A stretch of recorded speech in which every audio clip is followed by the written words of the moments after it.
O Brasil teve, na última semana, os piores dias da pandemia em um ano. São recordes de pessoas mortas, com hospitais entrando em colapso em diferentes regiões. E, diante dessa situação, o diretor-geral da Organização Mundial da Saúde chegou a dizer que o país precisa levar muito a sério, nas palavras dele, a pandemia de Covid-19. A gente fala sobre isso, então, agora com a vice-diretora da OMS, Mariângela Simão. Doutora Mariângela, muito obrigada, seja muito bem-vinda mais uma vez aqui ao Novo Dia. A preocupação com a situação do Covid-19, com a pandemia aqui no país, ultrapassou nossas fronteiras. Vários países do entorno estão preocupados. Eu lhe pergunto, peço que a senhora faça uma avaliação dentro da OMS sobre como o país tem agido e como deve ficar a situação daqui para os próximos dias. Bom, primeiro, obrigada pelo convite de falar no dia do aniversário da CNN. Parabéns pelo trabalho, para todos os funcionários, parabéns pelo jornalismo forte, informativo, principalmente fazendo uma cobertura tão boa sobre essa pandemia, que está afetando a vida de todos nós. Veja, a OMS tem recebido constantemente perguntas sobre a situação do Brasil. Nós fazemos uma conferência de imprensa todas as segundas e sextas, mais de 140 foram feitas nesse último ano. E o Brasil tem tomado o centro, né? Tem tido nas três últimas conferências de imprensa, teve questões importantes relacionadas ao Brasil e que expressam a preocupação que a Organização Mundial de Saúde tem nesse momento com a forma como a epidemia está se desenrolando no Brasil, porque ela está acontecendo num momento em que a gente está vendo um recrudescimento, uma diminuição de casos em outros países no mundo, né? Então, o que evidencia duas coisas, Luciana. Primeiro é que ninguém pode baixar a guarda, né? E o fato de que, por exemplo, agora a gente vai ter um crescente número de vacinas chegando nos países, e no Brasil não é diferente, está chegando aos poucos, mas está chegando, não pode criar uma falsa sensação de segurança de que as vacinas vão resolver, porque não vão resolver em curto prazo. As vacinas vão ajudar a diminuir a mortalidade, elas ajudam nenhuma de todas essas vacinas que estão no mercado agora, todas elas ajudam a prevenir a morte, ajudam a prevenir doença severa. E o que a gente está vendo num Brasil, num país que tem dimensões continentais, como é o do Brasil, tem outros países grandes no mundo que passaram por dificuldades, que agora estão se ajustando, é a importância de uma maior homogeneização das políticas públicas, né? As mensagens têm que ser a mesma no território inteiro. Como você não tem fronteiras dentro de um único país, você precisa ter medidas que sejam tomadas universalmente por todo o sistema de saúde nas suas diferentes instâncias, e isso no Brasil tem criado bastante controvérsia e é algo que as mensagens são diferentes dependendo de onde você está, do estado que você está, ou mensagens para o público, por meio de comunicação, mensagens dos profissionais de saúde e mensagens dos responsáveis pelas políticas públicas. E por que eu estou insistindo nisso? Porque mais do que nunca pode-se deixar de utilizar o que a gente já sabe sobre esse vírus, né? A gente já sabe que esse vírus se transmite de pessoa para pessoa, né? Que ele gosta de aglomerações. Em todos os lugares onde tiveram aumentos de casos, por exemplo, depois do Natal, países que tiveram outras festas, tiveram aumento de casos em janeiro, fevereiro, por exemplo, depois do Natal.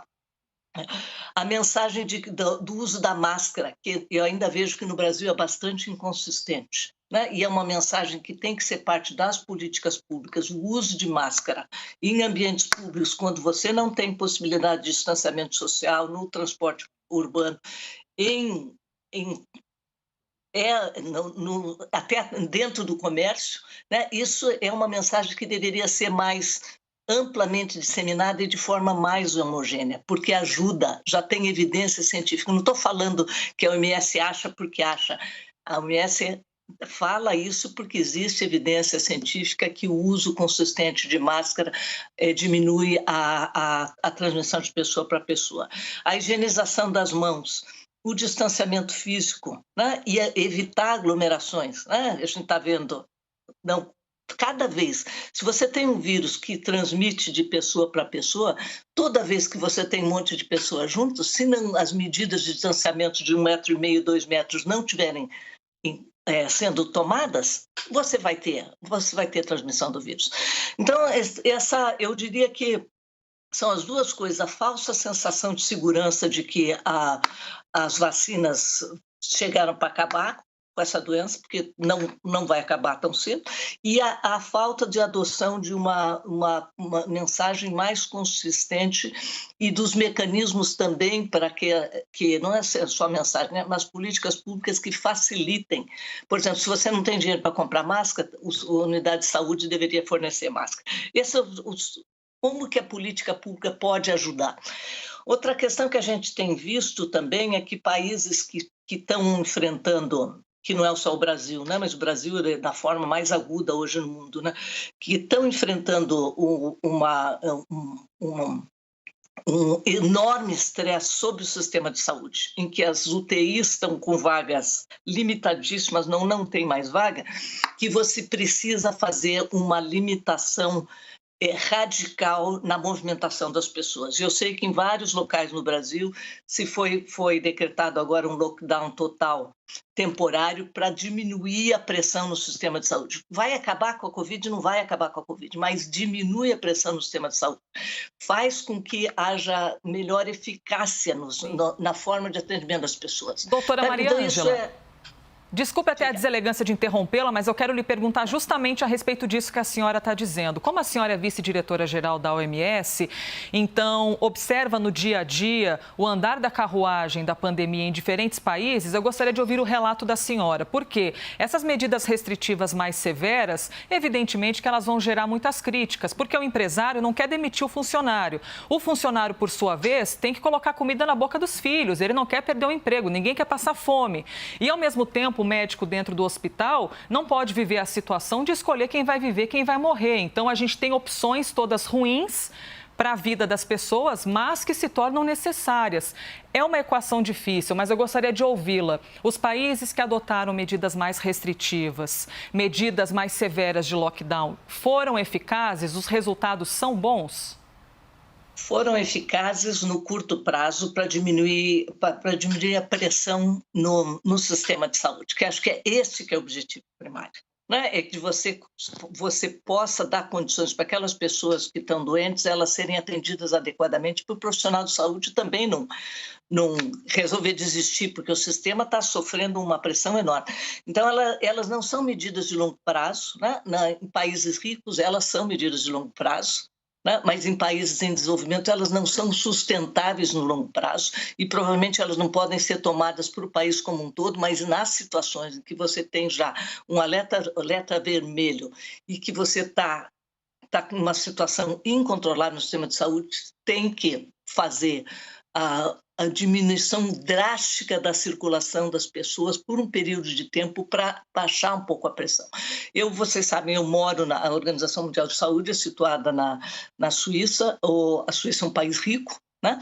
E que, mesmo assim, tem gente que tem um país rico que não tem uma política de proteção social muito forte, né? Então teve filas e filas de bolsas de alimento durante esse período. A Suíça já passou por 3 fases de lockdown, né? E nessa última fase, acabou há 2 semanas atrás, durou acho que 6 semanas, fez o lockdown de todo o comércio, manteve as escolas abertas, restaurantes fechados e apenas os serviços essenciais, que é de alimentação e de saúde, abertos, né? Conseguiu baixar, porque a própria Suíça estava tendo uma taxa de ocupação de UTI de mais de 90%, conseguiu baixar, abriu o comércio e está retornando com várias restrições. Mas as restrições, elas continuam, em termos do quê? Por exemplo, não entra todo mundo numa loja, né? Tem fila para entrar nas lojas, né? Tem obrigação de entrar de máscara e tem álcool gel na entrada, né? Esse final de semana, no sábado, eu fui fui a uma loja e tinha filinha para entrar, porque tem um número, tem controle na entrada. Então, tem medidas que são possíveis de fazer quando você reabre o comércio, mas que tem que ser controladas, não pode ser um negócio que só abre o comércio e não tenha nenhum cuidado na aglomeração de pessoas, né? E também para a proteção da pessoa que está trabalhando, né? Então, eu acho que o lockdown total, como algumas capitais brasileiras, algumas cidades tomaram, é a medida correta para sair de uma fase bem aguda para diminuir a transmissão. Diminui rapidamente quando se faz isso, certo? Se é 1 semana, 2 semanas, quanto o sistema aguentar. Mas abrindo, tem que ter medidas adicionais de cuidado. Tem que ter, eu sei de ouvir do Brasil que tem festa rave acontecendo, então tem uma medida de proteção individual e de cuidado com os outros que a política pública também não consegue dar conta, né? Mas é extremamente importante que todas essas coisas sejam colocadas em conjunto, que os governos municipais, estaduais, governo federal tenham alinhamento nas orientações e que, caso você está no alerta vermelho, você vai ter que tomar uma medida mais drástica e fazer uma redução no que for possível da circulação das pessoas. Funcionou em outros lugares, não funcionou para sempre, né? Mas estou falando de novo, não é para acabar com a Covid. A medida é para tornar o sistema de saúde capaz de atender as pessoas. Doutora, desculpa, doutora, desculpa ter claro, interrompido. Por favor, Kenzo.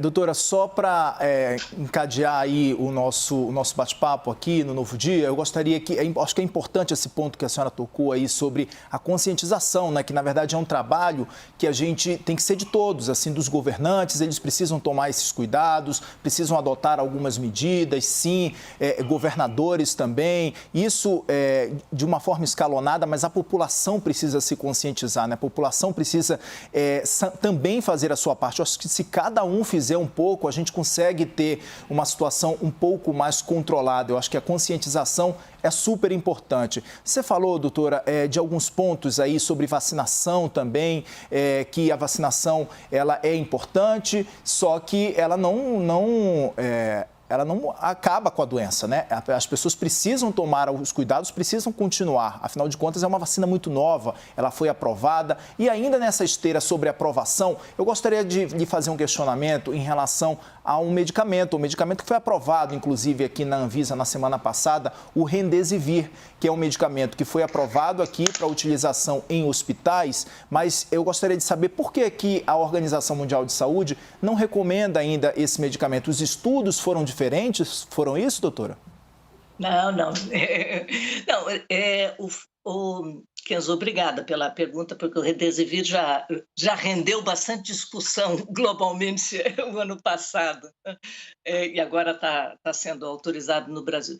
Mas, na verdade, quando a OMS faz as guias terapêuticas, ela faz análise quando a OMS recomenda o uso de algum medicamento, não é com base num estudo ou dois estudos. A OMS reúne um grupo de experts que analisa toda a literatura, tudo que foi publicado sobre o Remdesivir, sobre a ivermectina, sobre a hidroxicloroquina, sobre os anticorpos monoclonais. Então, a OMS faz essa revisão total de todos os tipos de estudo. Sabe que tem vários tipos de estudo. Tem estudo que a gente chama que é estudo populacional. Então, você não vê uma parte dos dados. Tem estudo que são os que são mais fortes, em que você tem um caso controle, que você olha, você tem pacientes que recebem e pacientes que não recebem o medicamento, ninguém sabe quem é quem, e depois você, ao final de atingir um número de doentes, você abre os dados e você vai ver se o medicamento funcionou ou não. Então, a decisão da OMS em não recomendar o Remdesivir, já é uma decisão do ano passado, eu acho que de setembro, outubro, não é com base num estudo único, é com base num amplo espectro de estudos, e a recomendação foi de que não se havia observado benefícios em relação à hospitalização e mortalidade, mas que novos estudos seriam necessários, né?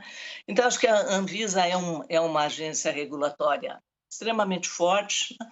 E tem condições de avaliar se se a introdução do medicamento vai beneficiar os pacientes. O benefício que a OMS busca hoje é o impacto na mortalidade, né? Se o medicamento ajuda a reduzir os casos de morte entre pacientes. E, até o momento, o único medicamento que está recomendado pela OMS por ter evidência ampla de que reduz a mortalidade é a dexametasona em pacientes severos, né? Então, tem várias coisas que são postas com o Remdesivir, e que ainda não estão solucionadas. A gente espera que novos estudos possam evidenciar melhor se há realmente benefício com a introdução, porque não é uma medicação barata, né? Uma medicação cara. E tem outros medicamentos que estão em fase final agora, estão terminando fase 3 e que podem trazer benefícios também, porque acho que um ponto importante, Kenzo, é que não dá só para pensar que vai ser só vacina, né? Porque as pessoas vão continuar a ser contaminadas e a gente também tem que ter a pesquisa e desenvolvimento não só de testes diagnósticos mais fáceis do que o swab nasal, né? Mas também de medicamentos que ajudem a evitar a progressão da doença para doença grave e que ajude os doentes graves a não morrerem. Doutora Mariângela Simão, vice-diretora-geral da OMS, muito obrigada, então, pela participação aqui no Novo Dia. Um bom dia para vocês e parabéns de novo. Obrigada, doutora.